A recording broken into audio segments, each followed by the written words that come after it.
Hey everyone, welcome to the Oasis podcast. I'm your host, Miss AJ. Thanks for tuning in. An oasis is something that provides refuge, relief, or a pleasant contrast, and that is exactly what you will find tuning into the Oasis podcast.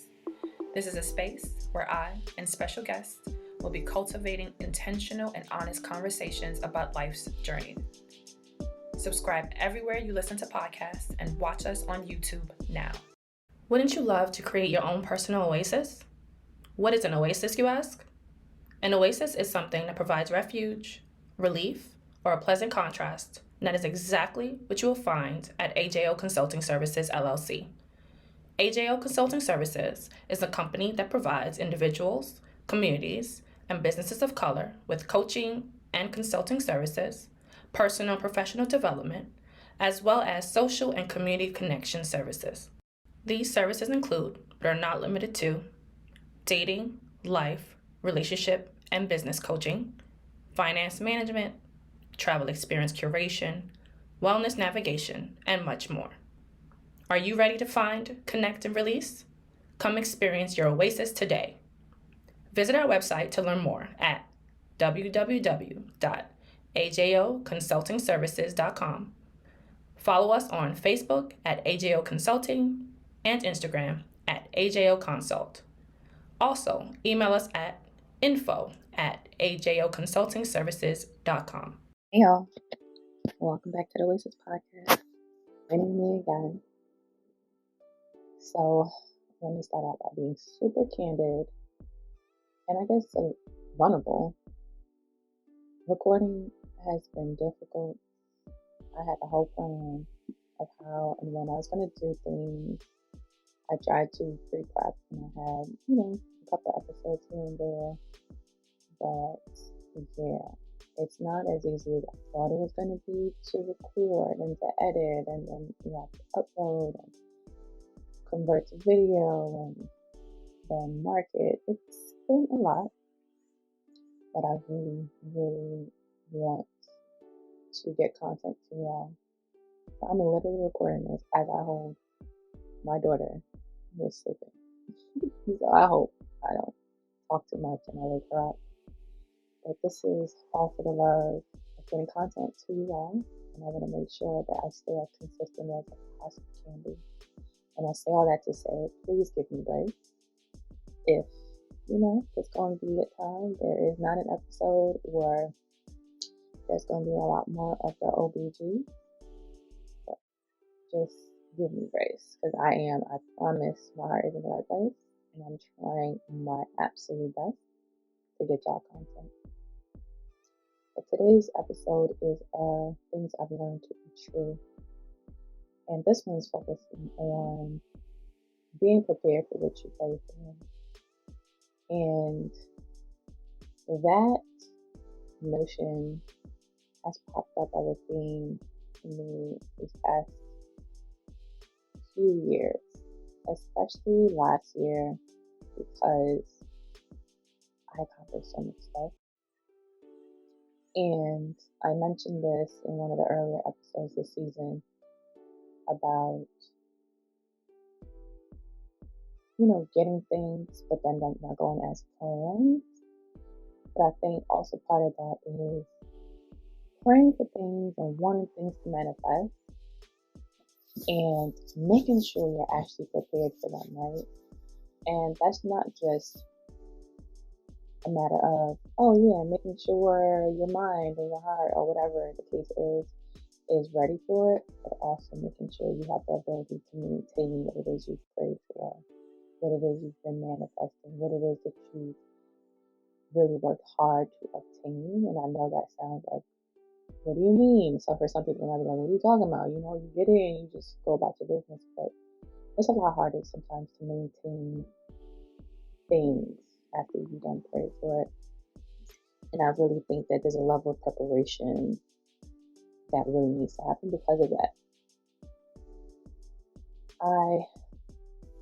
Of course, when I do these things, I learn to be true because I've learned these things to be so true. In praying for so many things, such as the investment property, right? release episodes about, what that process looks like and, how much work goes into it. But for real, really though, it's a lot, and it's kind of never ending. And by that meaning, it's not like every day, something is going down. But trust and believe, if you chilling and cool, something's gonna go down, right? And being a landlord is, you always have to be right. You know what I'm saying? To get things done, to make sure you address things and have the funds as well when things go awry. So that's one of the things. I think I did a decent prep for it, but maybe not as much as I should have. But at the same time, it's a little touch and go too. So I guess I can give myself grace for that. The next thing I would say is starting a business, right? Everybody named mama want to start a business. Everybody named mama got a business. And it's cool to say, but it takes so much work. It takes so much work to have it, to get it up, to operate it, and to maintain it. And you have to really be prepared for that level of work,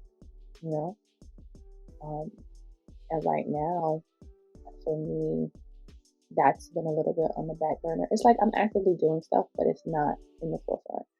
So I officially just became an LLC, so kudos to me, because Lord, yeah, that in itself took some time. And so I'm like doing things, but I'm not actively like marketing and really trying to get clients in. And that's something that I'm kind of telling myself, give yourself some time. Just a few months postpartum. So get a handle on this mothering thing, and then you can focus, get back in the groove of getting your business up and going. And so that's where I've been with that right now. But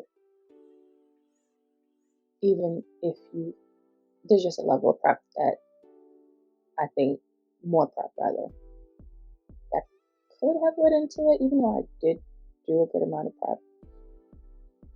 Life did life, and so that threw a curveball in that process for sure. And lastly, but most importantly, well, not lastly, two other things. First one being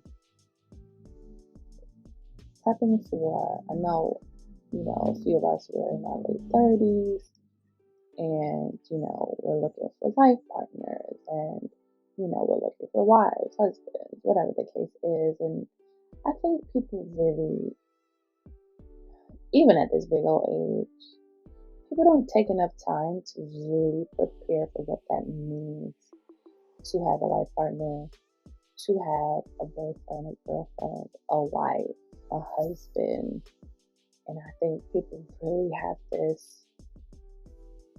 a lot of times have this naive view of what it takes to have a relationship, what it takes to maintain that quality of relationship, right? You want somebody to be here your whole life, or to ride out, the waves of life with. You're going to have to make sure you don't do things to push them out your life, right? You have to make sure you're doing the things that is required to keep the relationship going, to keep it healthy, to keep it, to keep yourself engaged, as well as hoping that your partner stays engaged as well. And I think people spend so much time making lists and saying the prayers, but ain't really prepping for when that person comes, right? And what does that prep look like? Therapy, healing from your stuff. And again, therapy may not be for everybody, even though I think everyone should try it first before they say it's not for them. But unpacking that trauma, and even if, all right, your childhood is perfect, good for you, that's wonderful.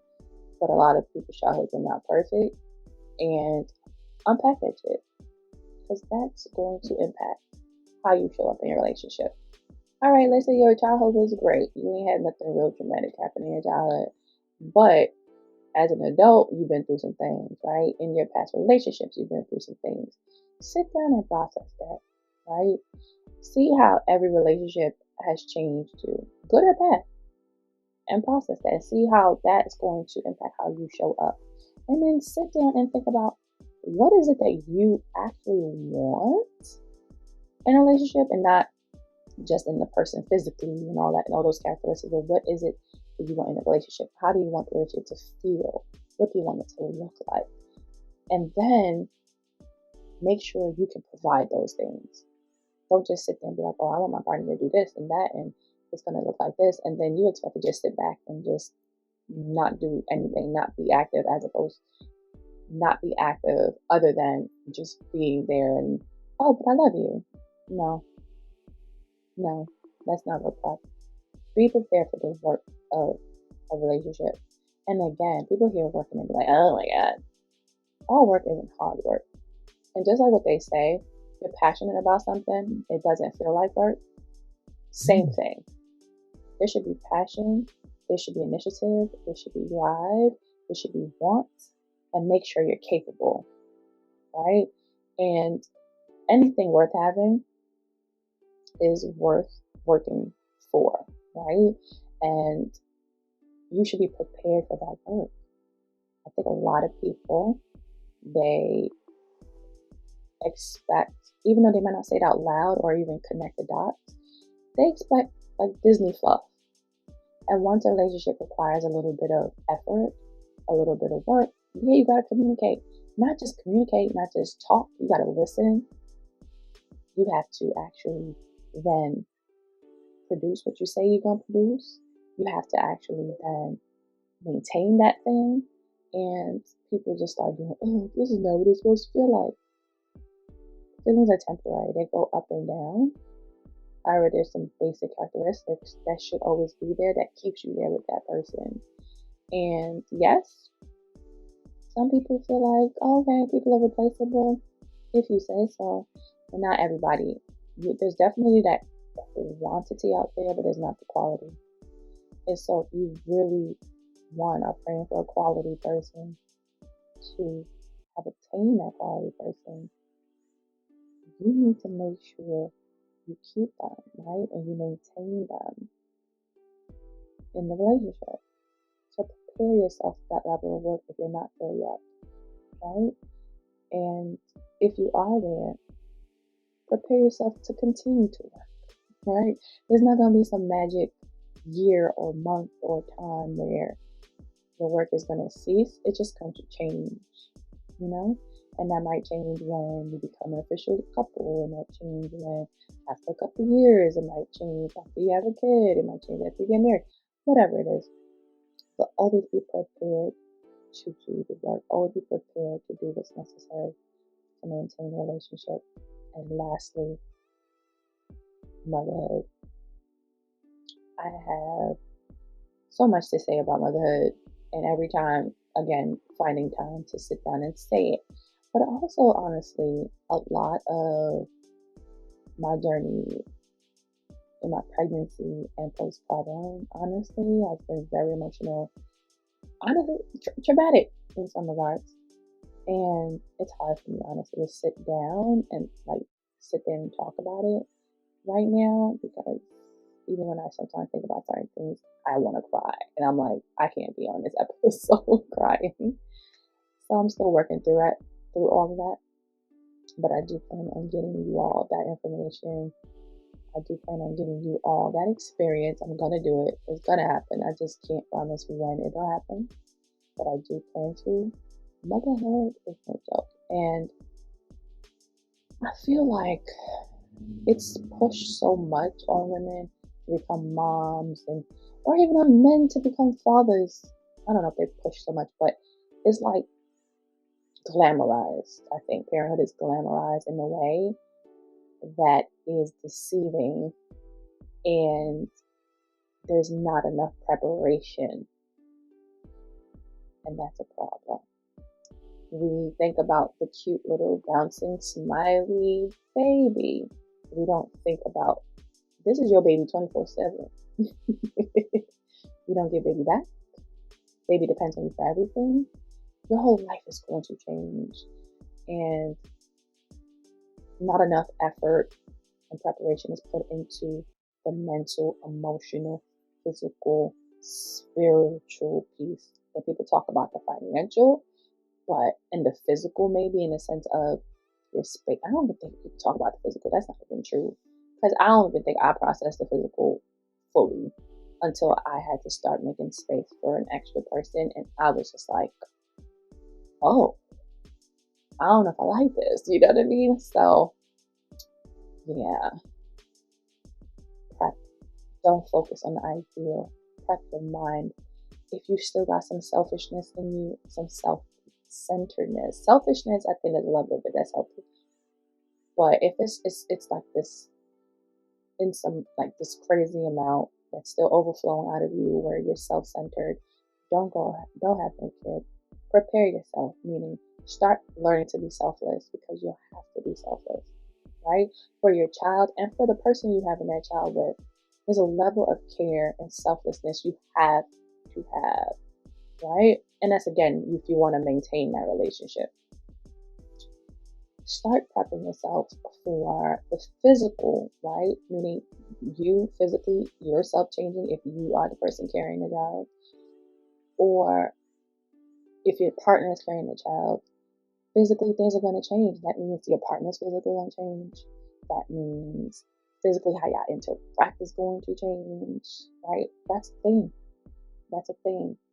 Prepare yourself for, of course, the financial changes, which I think most people, that's the most aware they are of the process of, your babies cost money. And it costs a lot of money. And if you're lucky, you have a child that is with you that can help you with some things, that's wonderful. But if not, prep. Really prep. For real. Prep for baby things, but also prep for time off so you don't have to stress to have to go back to it so quickly. Prep for the emotional, the spiritual changes, the mental changes.